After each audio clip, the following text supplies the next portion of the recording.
Often than not, it's the little thing. It's the family that looks out for Vaughn and Lori, who helps them, who listens, who's there for them, you know? And a simple gesture, right? I mean, I know it's a house. Hello, there's nothing small about that, but it's simple. It's beautiful. And also when you think of just how devastating a fire is and what it does, not only to your property, but to your family, it's just such a beautiful thing. Great community. Good stuff. Community, interconnectedness, interdependence, one of the things that makes the country special, no matter how many Olympic medals Canada has. Americans, first and foremost. Thanks for being with us here. A lot of news this morning. Let's get you to the newsroom and Carol Costello. Carol? Thanks so much. Have a great day. Newsroom starts now.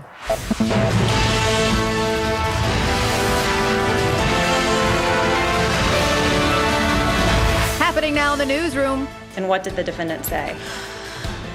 I hate that thug music. A software engineer charged with gunning down a teenager over loud rap music. I know that you know I have forgiven Michael Dunn for taking your life. Michael Dunn says it was self-defense. This guy goes down on the ground and comes up with something. They thought it was a shotgun. But police say they never found a gun.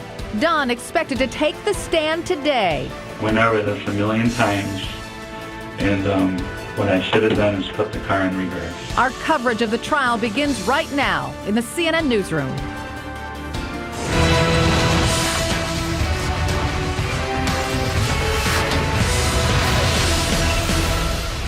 Good morning, I'm Carol Costello. Thank you so much for joining me. We start in Jacksonville, Florida, in a courtroom there where the loud music murder trial could go to the jury today.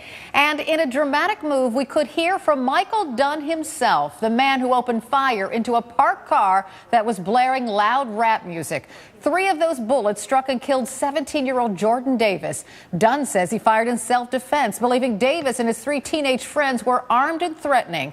But yesterday, jurors were told that Davis was leaning away from the shooter when he was killed.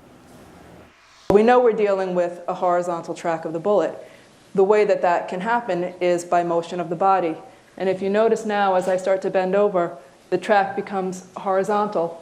And so that path in the liver and the path of the injury helps us establish that Jordan Davis was most likely bending over in a position similar to this. Our correspondents are following the latest developments, and to break it down, we'll turn to our legal experts for analysis.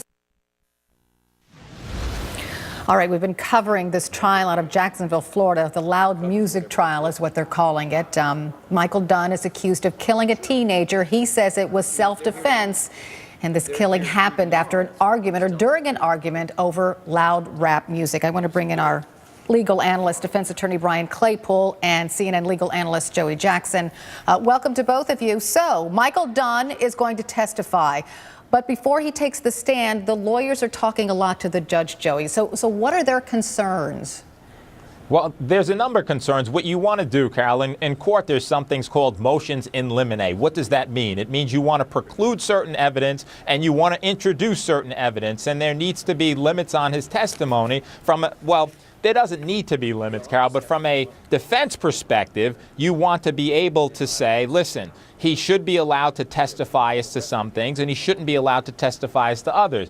I did hear the judge talk about the thug reference. I think that's going to play huge, and I think certainly in cross-examination, that should be a doozy. When the prosecution gets to him, they're going to make a lot of headway, in my view, on that issue, because beforehand he was talking about thug music. He has to explain that, Carol. Yeah, and Brian, just to expound on what Joey is saying, Mr. Dunn's fiance took the stand, and when they pulled into that gas station and heard the loud music, he supposedly said to her, Michael Dunn said to his fiance, I hate that thug music. And then she went into the gas station to get a bottle of wine.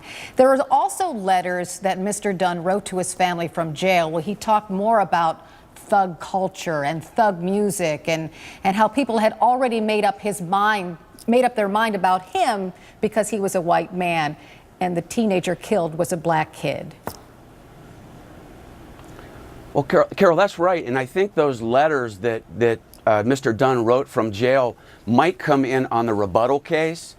If Dunn takes the stand and says, hey, I was in reasonable fear for my life, because the prosecution is going to want to take the position that, wait a minute, this was a racially motivated killing. One point I wanted to make, though, I think it's crucial, is the fact that Dunn's lawyer was trying to get in this expert witness on acute stress syndrome, I think might have been an angle to not have Dunn testify. In other words, if the expert would have been able to come in and testify what Dunn was experiencing, the trauma he was experiencing, to try to show that he was in reasonable fear and that here's how he reacted to this situation, that might have then usurped